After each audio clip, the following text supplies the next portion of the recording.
For 100 years, wastewater has been big oil's biggest headache.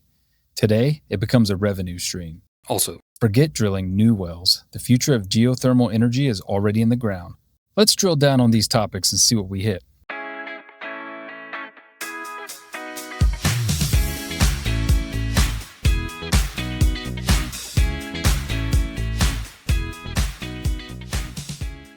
What's up, guys? Welcome back to the Crude Tube, the pipeline supplying you the must-know news and events from the energy sector. Today is Friday, April 17th, and oil is trading at about $84 per barrel at the time of this recording. Today, I've got some great topics to cover, both related to repurposing the existing oil and gas framework. Let's dig in and see what's happening. Topic 1. From waste to wealth. For the better part of a century, the Permian Basin has been defined by one thing: oil, black gold, Texas tea. But for every barrel of oil brought to the surface, operators also bring up staggering volumes of produced water, highly saline, chemical complex brine that is an unavoidable byproduct of hydrocarbon production. The stuff people are concerned about being dumped into the surface environment or leaking into the water table, historically that water has been viewed as nothing more than a costly nuisance, an operational headache that requires expensive disposal wells, extensive pipeline networks, and constant regulatory oversight, costing the industry billions of dollars right down the drain. Someone finally asked, what if this wastewater wasn't actually a waste of water? What if we could mine it? If we can mine fake internet money, why not this? Well, a recent development that has electrified energy and commodity insiders, Liberty Stream Infrastructure Partners has secured the first ever commercial presale of lithium carbonate produced directly from oilfield brine water sourced in the Permian Basin. They've recognized now that this same produced water contains significant concentrations of lithium, a critical battery metal that sits at the heart of the global energy transition. The United States currently imports the vast majority of its lithium from overseas sources, creating a supply chain vulnerability that policymakers and industrial planners have been desperate to address.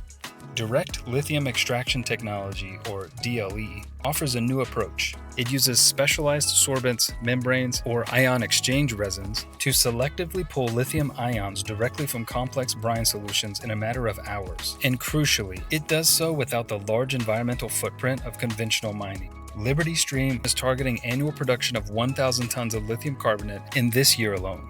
And while that number is modest compared to mines in Australia or brine operations in South America, the significance lies not in the volume but in the validation. They're telling the market that the technology works at scale, that the product meets specifications, and that customers are willing to pay for it. For insiders who have watched the oil and gas industry grapple with produced water as a mounting liability, this represents a genuine paradigm shift.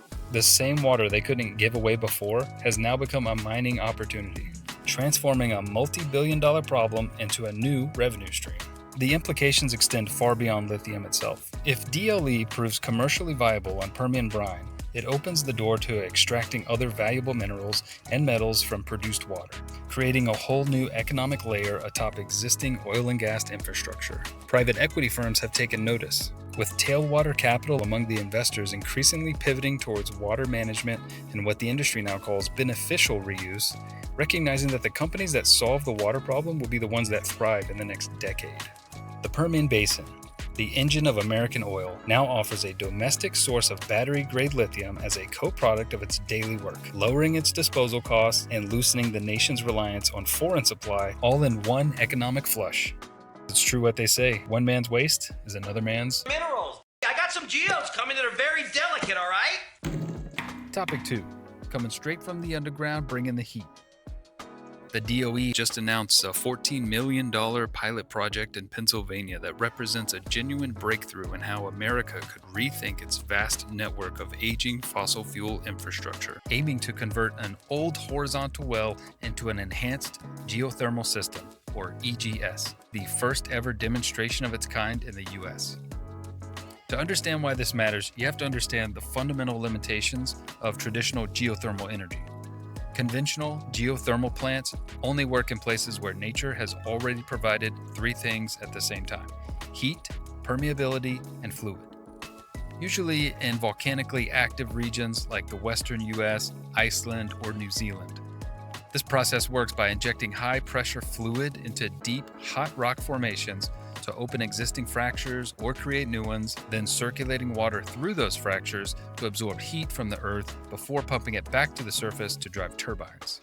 What makes the Pennsylvania project so clever is that it bypasses the most expensive and uncertain part of the development, drilling the initial deep wells.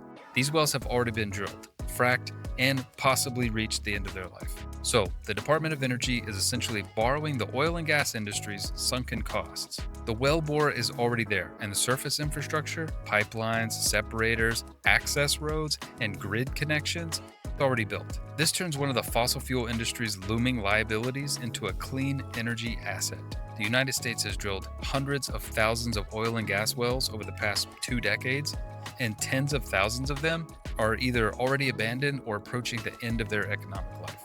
Those wells currently represent a massive unfunded liability for operators who face mounting costs for plugging and abandoning wells that no longer produce enough hydrocarbon to justify operating expenses. Instead of paying millions to plug a dying well, an operator could potentially earn revenue by selling geothermal electricity for decades to come. The Pennsylvania demonstration will test whether horizontal wells that were originally fracked for shale gas can effectively circulate fluid and extract heat at commercial temperatures, which in the eastern U.S. typically means going deep enough to reach rock temperatures of at least 300 degrees Fahrenheit. If successful, this creates a replicable model that could be deployed across the Appalachian, the Haynesville, and the Permian Basin, where deep horizontal wells are already the standard. Geothermal energy produces zero-emission, baseload power that runs 24/7, regardless of whether the sun is shining or the wind is blowing. The Department of Energy has been investing in EGS research for years through programs like the Frontier Observatory for Research in Geothermal Energy, or FORGE, in Utah, but those projects involve purpose-drilled wells in ideal geological settings. The Pennsylvania project is different because it proves the concept of existing non-ideal infrastructure in a part of the country nobody would have considered for geothermal a decade ago. If the numbers work, if the heat extraction rate is sufficient, if the water circulation doesn't short-circuit through existing fractures, and if the levelized cost of electricity comes in below grid prices, then we're in business. This doesn't just solve a clean energy problem. It solves a liability problem for operators, a jobs problem for drilling communities facing the energy transition, and a grid reliability problem for utilities struggling to integrate intermittent renewables. The $14 million is small by federal standards, but the signal it sends is enormous. The Department of Energy is betting that the fastest, cheapest, and most politically palatable path to scalable geothermal energy in America runs straight through the existing oil and gas fields that built the modern economy. It's brilliant. 2 ways to refurbish the existing oil and gas landscape. Both ideas seem like a genuine win-win. What do you think? Are there hidden environmental risks we're not thinking about here? Let me know your thoughts in the comments.